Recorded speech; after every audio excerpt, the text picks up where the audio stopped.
All right. I think we've got regular sound. I apologize. There's no music, but I needed to be testing it.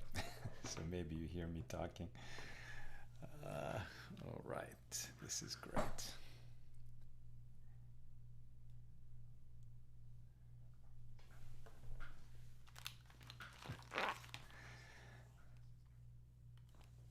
Okay. You'll let me know if I'm wrong, but it appears to me that we're back in business on the Facebook side. And the sound is okay, I do believe. How are you, my holy sisters and brothers? It's great to be with you. Let's light up the darkness. Who is with us as we do some beautiful learning on a Monday evening? Sharon in Lebanon, New Jersey, Yehudit in South Carolina, Paul in Chicago, Stephen in New Hampshire, Tom in PA, John in Sedona, Melissa in Great Neck Bell, says the dogs are listening in too, Nancy in North Carolina. What is with Facebook? Now the sound is good, thank God, that's the bigger issue, but it just cuts off the comments. So let me just do a reload there. Because I can see that there's more than the comments that I just read, but they're not showing up. Okay, sound is perfect. Great. Yay. I'm really happy to hear that. Christo in Lubbock, Sue in Chicago. Tom is telling me I can hear you. Christo, I can hear you clearly now. Deborah in Kern, Renee in Indiana, John in Lewiston, Maine, Nancy letting me know about the audio, and Stephen as well, Leah in LA. Welcome everybody. Over there on the YouTube side, Seraphim in Sacramento, and Jennifer in Ocala, Florida. It's great to be with you, and just one camera for me to look at. Today's episode of AT Daily is sponsored by Judy Weintraub and Joel Warren in honor of Sal's birthday. Love Judy and Joel. Thank you so much. And may you both be blessed with unlimited blessings. You both have such ample imaginations, but you should be showered in blessings even beyond what your ample imaginations could ponder. And we say amen. Welcome, everybody. We've got some beautiful learning to do from Tractate Yoma, but I want to share a bit of a thought. Nina and I have been talking about this all day, and I guess I'll introduce it with just a little story. This is that same book that I shared yesterday. We dedicated yesterday's show to the Lubavitcher Rebbe and read just a very short little story. These are really seeds of wisdom, tiny stories compiled by Rabbi Mendel Kalmanson, the Chabad emissary in Belgravia, London. Here's a story. It's about trusting in God. So there was a fellow named Moshe Mendel who visited the Rebbe, and he complained, "Rebbe, no matter what I do, I am unable to provide for my wife and 4 children."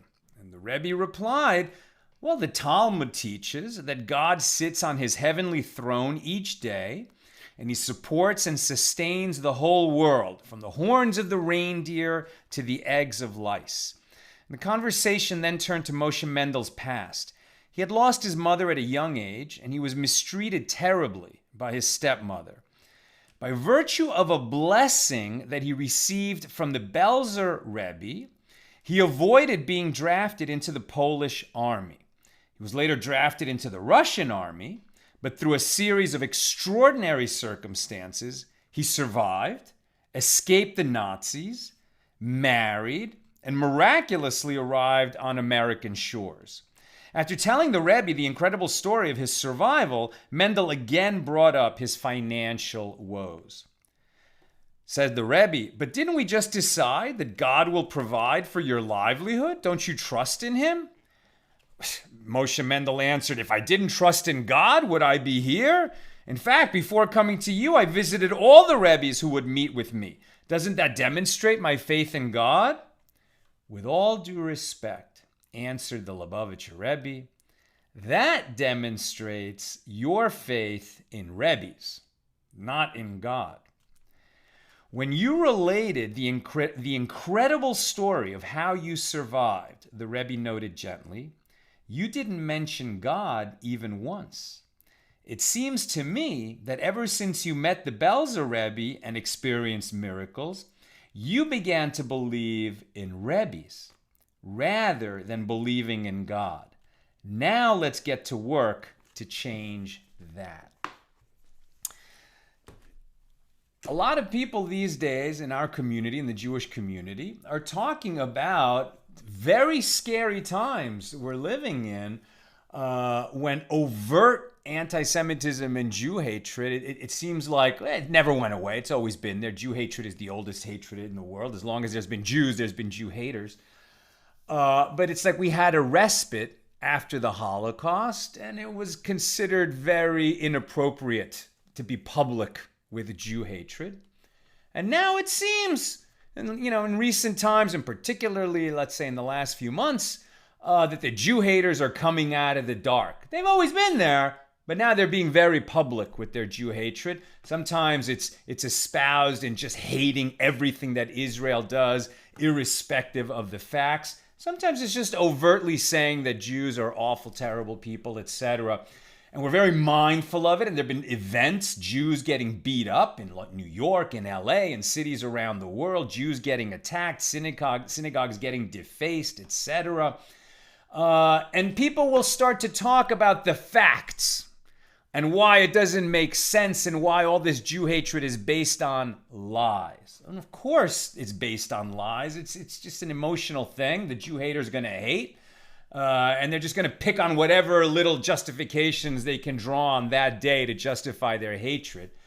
It's never fact-based. It's ridiculous. But tragically, so many Jews in the world today are just so disconnected, not just from Judaism, but from God. Atheism has become so popular, so widespread. People believe in newspapers, in news sources, in media sources, in social media, in news apps, etc. I mean, they're just so confident in their understanding of the world and how things work and that it's all, irrespective of its creator, that they don't have time in their busy day to check in with the creator, to give thanks to the creator, and particularly to cry out to the creator. So there's an old saying, it seems to have originated in World War II, unclear who said it first, but this saying, there's no atheists in a foxhole, right? When the chips are down, that's when people will cry out to God. And perhaps people don't feel like the chips are down yet. So we saw a beautiful video, maybe we'll share it later, from Rabbi Avigdor Miller, who said, what is God's purpose in sending misery our way? I mean, there's a purpose in everything. According to Rabbi Miller, at least part of the purpose of our troubles is so that we'll cry out to God, right? What did we do in Egypt after a few hundred years of slavery and anguish, right? It says in the Torah, and the Israelites cried out to God. And then the Holy One redeemed us, sent Moses to redeem us. The Purim story, the book of Esther, where God's name is not specifically mentioned, right? It seems to just be all just one series of events after another. But when you look at the whole story, it's utterly miraculous. But one thing that it does say is that the people afflicted themselves, and when there was this decree that Haman had wrestled from King Ahasuerus to kill all the Jews on the same day, that all the Jews in the world basically would be killed on the same day. And when that decree became known, the people fasted and wept and cried out. Who did they cry out to? To God. Of course they cried out to God. They fasted and prayed and joined Esther and Mordecai in crying out to God. I mean, if you're learning with me, you probably have some room for faith in your life. You already have a relationship with God at some level, if not a very, very warm relationship. I fall short in many things that I do, and I fall short in my relationship with God. But I could say that, God is in my life. I thank God every day. I tell God I love you every day. I talk to God. It's just normal to me, and when things are bad, I will definitely cry out to God. And what we really need is to get that sort of feeling out there in the world. I mean, to our brothers and sisters who've lost that relationship, it's so tragic not to be connected to God. And if we think times are tough now, first of all, they could get tougher.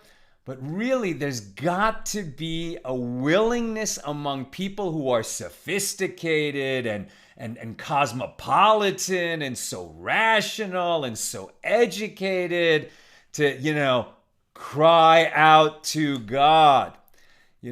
As a rationalist, you could say to yourself, well, I'm going to cover my bases. I'm going to protect myself. I'm going to, invest in defense and in security. And I'm going to, give money to sort of organizations that are helping to elevate the profile of the Jews in the world and to get real information about Israel out there. I mean, there's many things that we should be doing, and we should do all of them, and that's known as our hishtadlus, doing our part. But in addition, we need to beg God to intercede on our behalf. We need to pray for assistance. We need to cry out to God. And that puts us in relationship to God. And we don't want to wait until we're cowering in the foxhole with the incoming, missiles coming our way. That's a little late to start crying out and to get into relationship with God. The sooner we do that, the better, my friends. Let us cry out together. Please, God, all the troubles that are in the world, all the troubles we're experiencing, all the injustice that humans are creating in the world, please help us. Please help us. Please strengthen us to create more justice in the world. Please rescue us from our oppressors. Please strengthen us to stand up to our oppressors. We can't do anything without your help. With your help, anything is possible. And we say amen. Right, let me just reload that. Okay, where are we holding?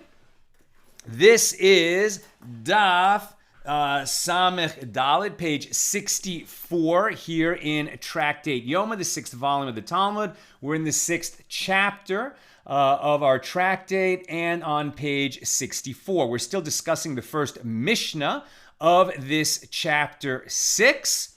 And let's get into it. Generally speaking, in this chapter 6, we are embarking on our discussion of the scapegoat. What is the scapegoat all about? We know there were 2 goats that were brought on Yom Kippur, and then the high priest in all the avoda, all the divine service that he does that day, an important part of his job is to cast the lots on those 2 goats. One will be sacrificed in the temple as a sin offering for the nation.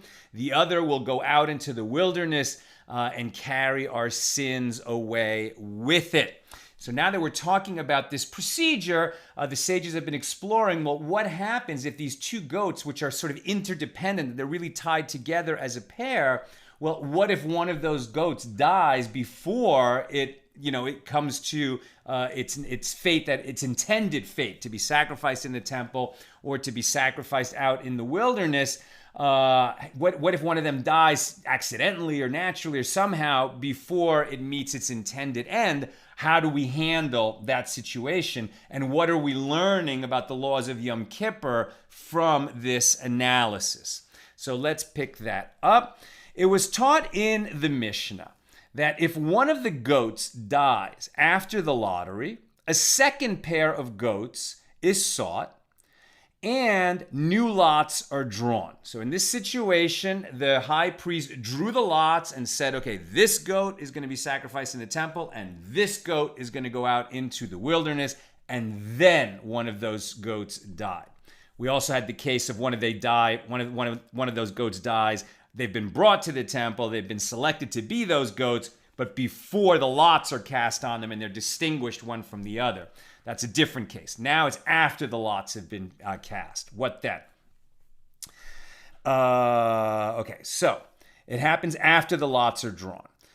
So then a second pair of goats is sought and new lots are drawn. Now you might think, since the lots are already drawn, Okay, so let's say that, for example, the goat that was chosen, that was selected to be sacrificed in the temple, if that one dies, okay, so we just bring in one goat and replace that goat. It's going to be sacrificed in the temple. And the other goat that was already selected to go in the wilderness goes out in the wilderness. The reason that's no good is because the two goats that are going to be sacrificed on Yom Kippur, one in the temple, one in the wilderness, must also have been those two goats themselves gone through the lottery process. So if we now just replace the one that died with another goat that didn't go through a lottery process, it would be considered that goat was not fit for, it was not qualified to be brought in that manner.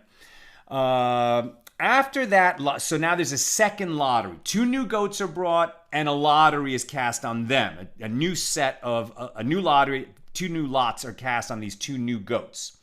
After the second lottery, the priest utters a stipulation. If the one to be sacrificed to God died, that goat upon which the lot for God was drawn shall stand in its stead. And if the one to be sent to Azazel died, that goat upon which the lot for Azazel was drawn in the second lottery shall stand in its stead. And then the second superfluous goat should graze until it becomes blemished, at which point it will be sold, and the money received in its sale will go to the purchase of a public gift offering, as we've discussed before. And the Gemara discusses which goat is set to pasture. The one that remains from the first lottery or the one that remains from the second lottery, right? So one of the goats died after the first lottery. Okay, that one's dead. And now two new goats are brought and a lottery's done on those. And then one of those goats that, is what got the lot cast, which sets it to replace the one that died. Obviously, it's going to do that. But now we've got two goats for the other purpose. So let's say the first goat set to be sacrificed in the temple died. It gets replaced. Now there are two goats that have received the lottery to go out to Azazel. One in the first lottery, one in the second lottery. They're not both going to go to Azazel.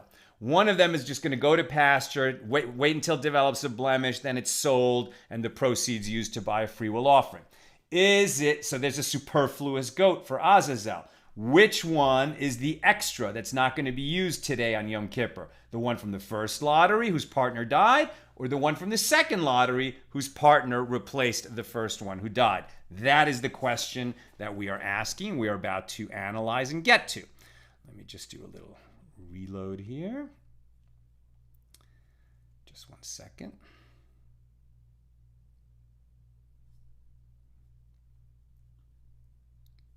Okay. All right. Rav said, if the goat to be sent to Azazel died, he should sacrifice the second goat of the first pair to God. So Rav said, if the goat sent to Azazel died, he should sacrifice the second goat of the first pair to God, and the second goat of the second pair should graze until it becomes unfit. So in other words, the first goat, the goat from the first pair that survived is going to continue in its intended purpose for that day. It's not going to be replaced, and the superfluous goat that's set out to graze is going to come from the second pair, the second lottery. That's according to Rav. Rabbi Yochanan said the second goat of the first pair is the one that is sent to graze, whereas he should sacrifice the second goat of the second pair. So according to Rabbi Yochanan, after one of the first goats died, you brought a whole new pair, you cast lots on them, and the two of them become the new set for which all the Yom Kippur offerings are done. And the leftover one from that first pair whose partner died, since his partner died, he became unfit and he cannot return to being used that day. That's going to be the one that is sent out to graze. Now, so that's the difference between Rav and Rabbi Yochanan. The Gemara asks, with regard to what principle do they disagree, Rav and Rabbi Yochanan? And the Gemara explains, Rav holds that animals are not rejected. An animal that was consecrated as an offering, but later became unfit for sacrifice, so that it couldn't be brought, right? When its partner died, it couldn't be brought anymore because it lacked a partner. Did it become disqualified forever? According to Rav, no. It was only disqualified during the time that it had no partner. when 2 new goats were brought and one of them was selected to replace the one that died, now the original goat from the first pair has a partner again, and it can continue its destiny to be brought as the offering that day, because animals do not become permanently rejected, according to this view of Rav.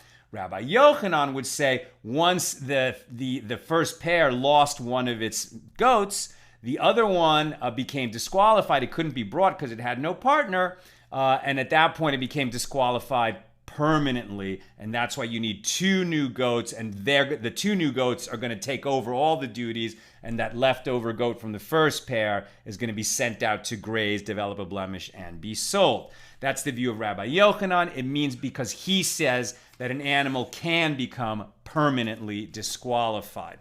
And the Gemara asks, what is the reason for the opinion of Rav? And the Gemara answers, he derives it from the law applicable to an animal that is lacking time, right? For lacking time could refer to an animal that's too young to be brought as an offering. Animal offerings have to be at least 8 days old. If you brought it in its seventh day, it is unqualified. It can't be brought. That's called lacking time.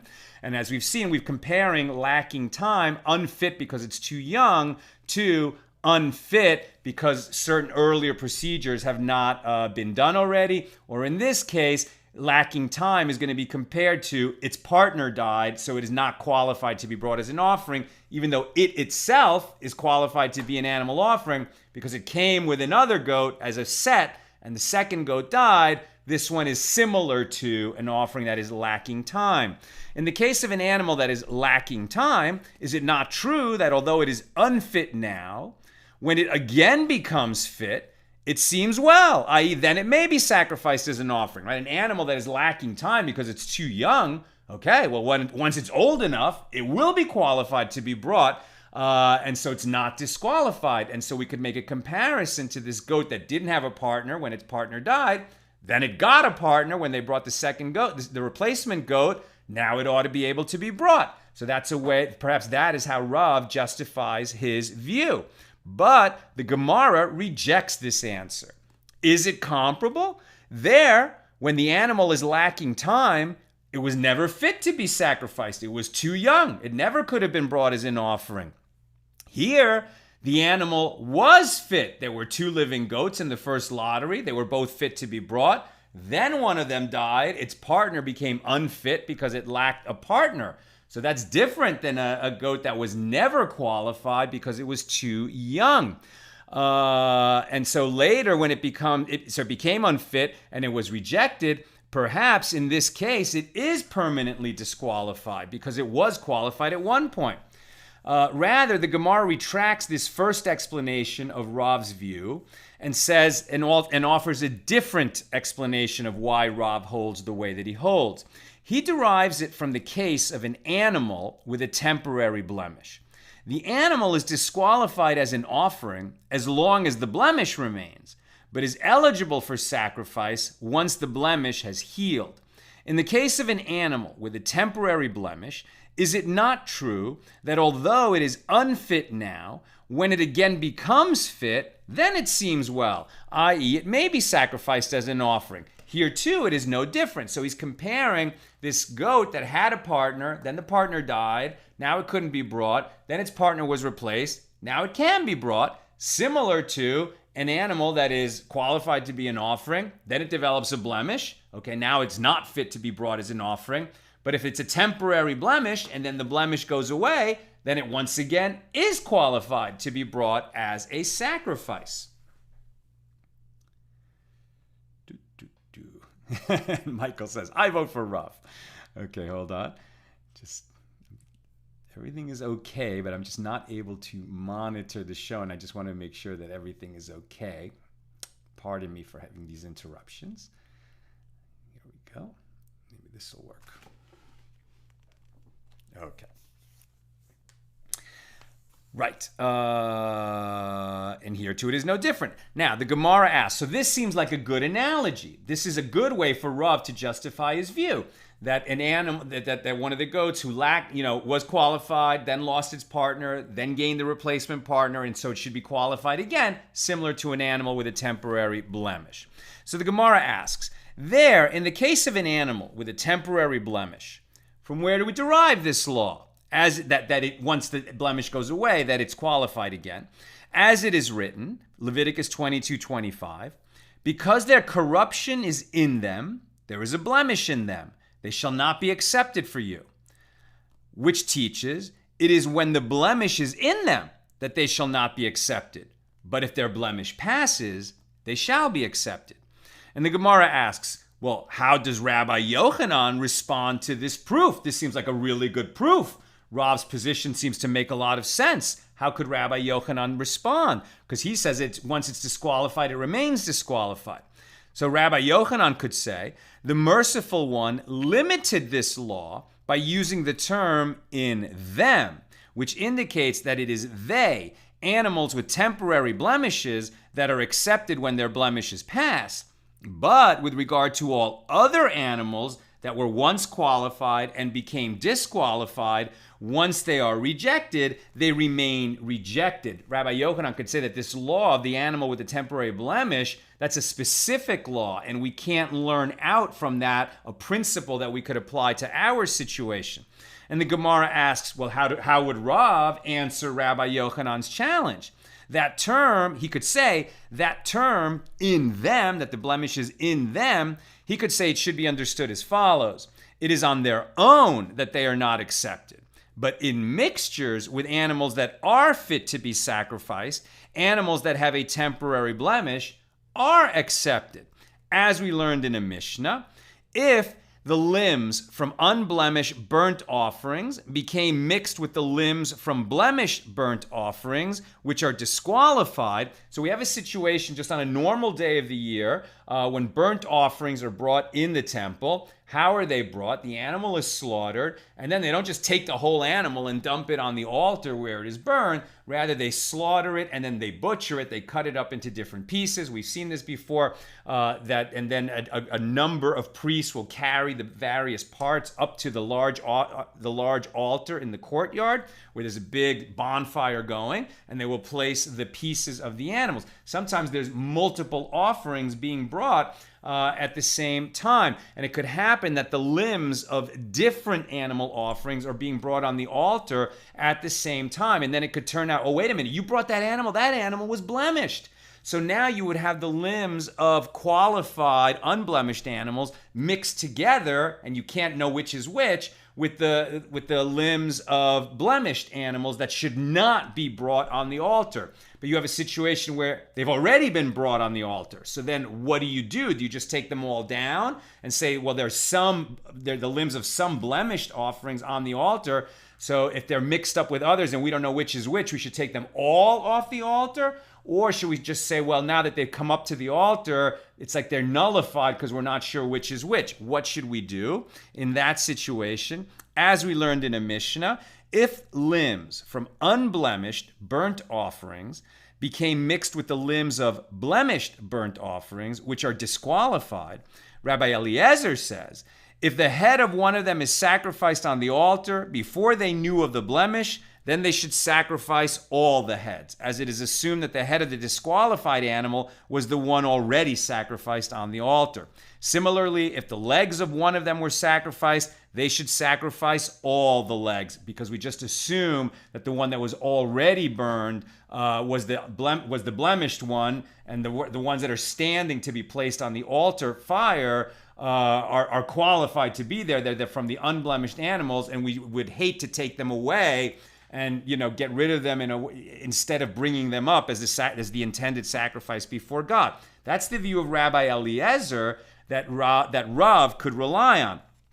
But the rabbis say, who disagree with Rabbi Eliezer in this other Mishnah, even if all of them were sacrificed except for one, in which case we could assume that the majority have already been burned, so probably the limbs from blemished animals have already been burned, and what's left, since the majority were unblemished, what's left is surely unblemished, so let's just finish what we're doing. But the rabbis say even if all of them were sacrificed except one, that one should be taken out to the place designated for burning disqualified offerings, as it is not assumed that the limbs of the disqualified animal have already been brought. And it would seem that the rabbis who disagree with Rabbi Eliezer would provide support to Rabbi Yochanan, who is much more stringent and says that once an animal is disqualified, it remains disqualified. This is not the same issue, but there's some parallels here.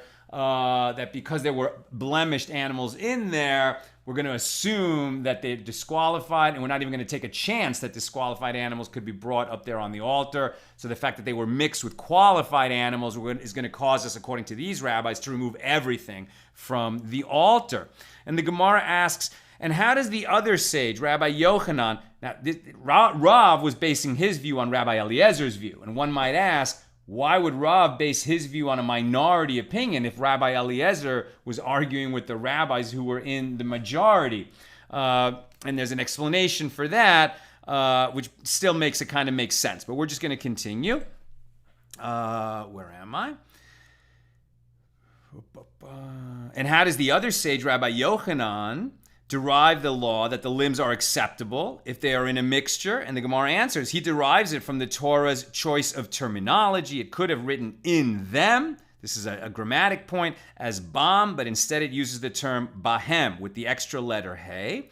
And therefore, an extra law can be derived from this word. And the Gemara comments, and the other sage, Rav, does not expound this extra letter in a word that otherwise means the same thing. So the Gemara asks, let's go back to what is between Rav and Rabbi Yochanan. The Gemara asks, according to Rav, although living beings are not permanently rejected, that only explains why the remaining goat of the first pair is acceptable for sacrifice. But why does he say that it must be used as the one to be sacrificed? Why do we not say, well, the first goat, the one that didn't die in that first pair where one of them died, so that first goat remains available to be used as a sacrifice. But then we needed to replace the one that died, so we brought two new goats, cast lots on them, and now we have a new pair of goats, one for Azazel, one for sacrifice in the temple. So the one that didn't die from the first pair, maybe the priest now has a choice. He could use either the one from the first pair that survived or the one from the second pair that isn't needed to replace the one that survived. And maybe he could just choose. Why does Rav say, no, he must use the remaining one from the first pair? And Rava said, Rav holds in accordance with the opinion of Rabbi Yosef, who said the mitzvah should be fulfilled with the goat that came from the first pair. Since it was there first, we should use the one that came from the first pair. And Rabbi Yosef, we look at where does Rabbi Yosef get that law? Is it because in Tractate Shekalim we saw that the shekels that come in first, we should make an effort to use them first for the temple maintenance?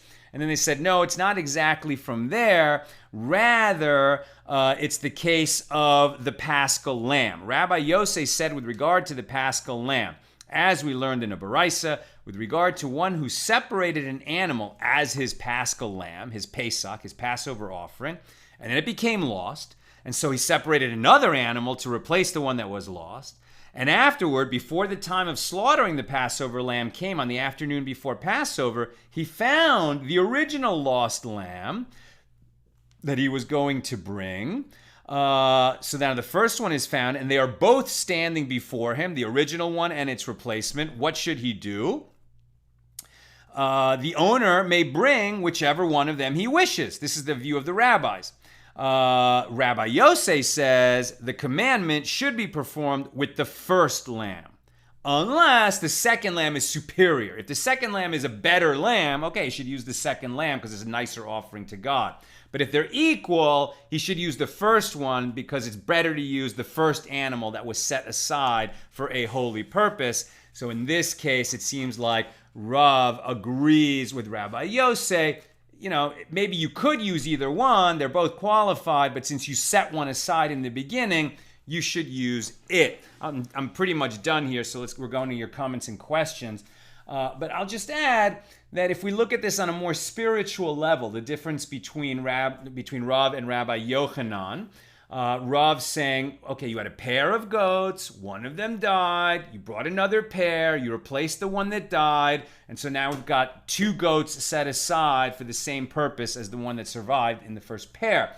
So does that first one become permanently disqualified because its partner died, or does it become fit again once its partner is replaced? Rav says it becomes fit again. Rabbi Yochanan says it was rejected and it remains rejected. So I would say that there's a spiritual lesson in both views. Really what we're talking about on Yom Kippur is teshuvah, making atonement, right? Holding ourselves accountable for our transgressions, figuring out what we did, crying out to God for help, in sort of changing ourselves, transforming ourselves so that we become the kind of people that wouldn't make that transgression again. And, paying for our sins, praying for forgiveness, asking for, if we sinned against people, we have to ask them to forgive us. But for our sins against God, we ask God to forgive us. And so it's an atonement process. And so I think both views can be correct because sometimes, who we were when we made the transgression, okay, it might have even been a terrible thing that we did, but that terrible thing doesn't sum us up. That's not the totality of who we are, that one bad thing that we did.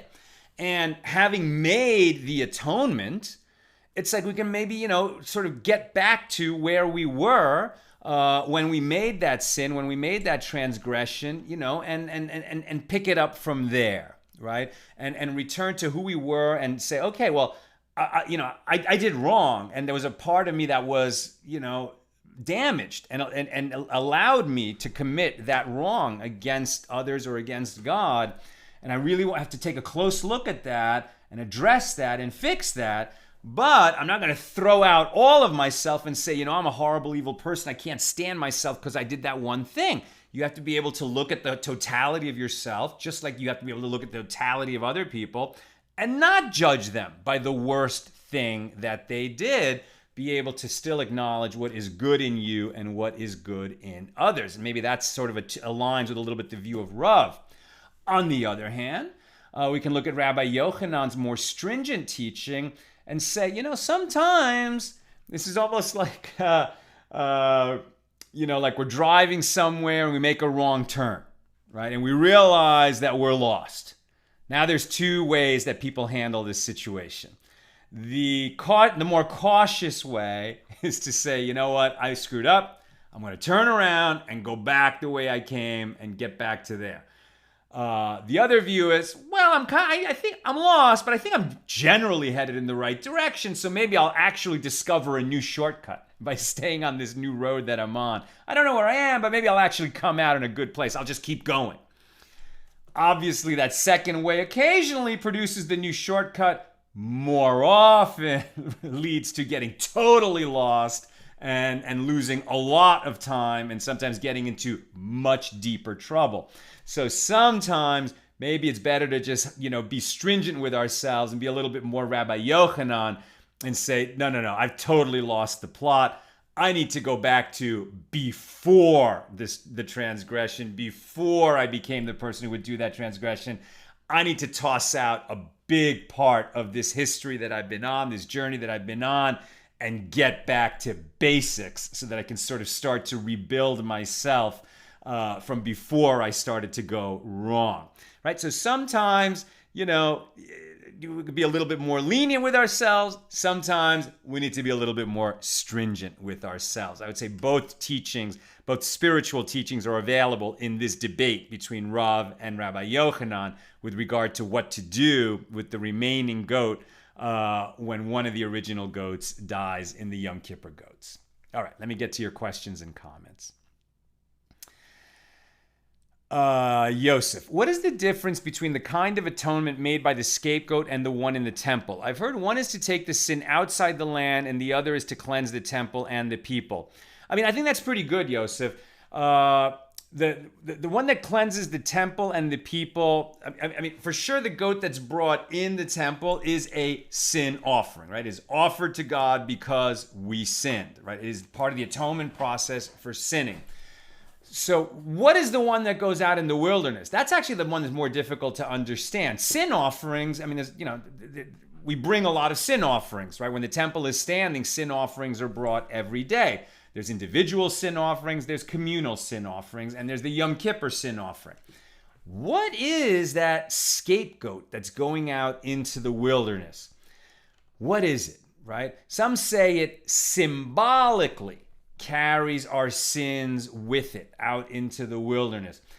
In a sense, like the idea is if we have a successful Yom Kippur, if we really prepare for Yom Kippur, take seriously that we transgress, that we have atoning to do, we're going to examine our deeds, not just say, what did I do, but what led me to do that? How am I going to make sure that I'm not led in that direction again? Like a proper atonement, which is not just saying you're sorry, but reconfiguring yourself so that you won't commit that transgression again.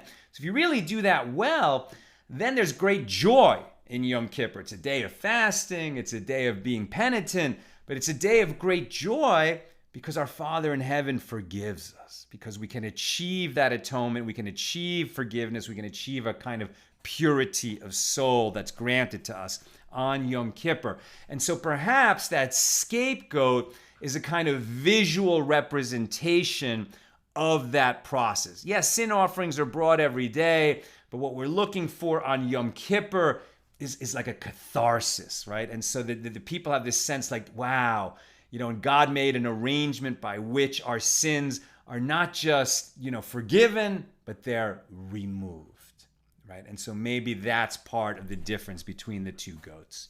Paula, is there any difference in how regular goats are treated? Are they given special care, food? I'm not sure what you mean by the regular goats are treated. Are you asking like the goats that are brought for Yom Kippur? I think what they're going for there is choice goats, right? They're going for the choicest goats possible. Especially if they're being brought on behalf of the nation, they're going to be as choice as possible.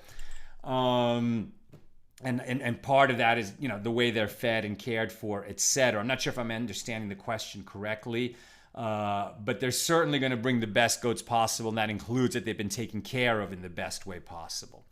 Lucy, are not the two goats a pair? Bought together, brought together, and then sacrificed according to their own purposes, but in a way they are connected. Very much so, Lucy. So if one dies or becomes disqualified, the whole pair is disqualified. You put your finger on it. That's why Rabbi Yochanan's view could be understood to be the logical view. They came as a pair, one of them died, the one that lost its partner, it should go out to graze until it develops a blemish and then be sold and the value be brought for a sin offering. But the other two goats that came as a pair, were bought as a pair, brought as a pair, had the lottery as a pair, and then they both survived in the time of their being offered, they should come as a pair. It does make sense. And yet, the law does seem to follow Rav, the first view, that the one that was qualified and became disqualified when its partner died becomes qualified again. Steve, so it's a little bit mysterious, but I think we learned that perhaps the rabbis they're loath to say that an animal and something that was so much was invested in it, and it did come up first, right? There were other goats in the pen, but it was the first two goats that were brought to be the offerings. One of those survived, it didn't die, and so it should remain there, perhaps according to the view of Rabbi Yosef. Whichever was first to be brought, there's something to that. You were first in line, you were chosen, somehow you were selected. I think another teaching for that is the same idea that we have from Ethics of the Fathers, where there is no man, be the man. Where there is no person, be the person. Right? When you identify that there's a big problem, at your workplace, in your home, in a group of people who are on a hike, you notice that there's a problem. You were the first to notice that there's a problem. Perhaps you were brought there for a reason, and it's on you to solve that problem, right? And so being first, it's not like, oh, I was first, I get the cake. It's, I was first, so I have an obligation. to do what a leader does. Steve, are we discussing principles of sacrifice after the temple no longer stands? Absolutely. If yes, then are we talking about goats for returning to God, or are we talking about how we should be returning to God? I think we are the goat who gets another chance. Beautiful. A beautiful teaching, Steve. Thank you. Right? Now, we're studying the goats because we study the law. In the absence of the temple, we can't do these mitzvahs, so we study them as the next best thing. Sages at some point would actually say it's, in a way, even better because it's so pure that we open our hearts to God, we connect with God in the Torah and in this learning. But what you're saying is on that kind of spiritual metaphoric level, we have encountered so much loss. We have lost our partner in many ways, right? There's a lot of different ways to interpret that. What does it mean that sort of we are the remaining goat and we've lost our partner? In a sense, so many of the Jewish people are, astray. So many Jews there are many Jews in the world, like many, many Jews in the world that don't even know they're Jewish. They just don't even know. Somehow, their parent, grandparent, great-grandparent sort of left the way of being Jewish, married out, but, if their mother's mother is Jewish, they're a Jew all the way, and they don't even know that they're Jewish. Right? There are people who know that they're Jewish but are just not interested in Judaism. And so in many ways, we've lost our partner. But we have to keep doing the best that we can. But doing the best that we can, on the one hand, it might mean crying out to God, learning, praying, doing the observances that we're learning how to do and being faithful about them. But it may also mean that, well, you know what? Maybe our partner's not dead. Our partner's just astray. And maybe it's our job to go look for our partner and help them back into the fold. That's what I've got for us tonight. With God's help, we'll be together again tomorrow for some more beautiful learning. Have a great night.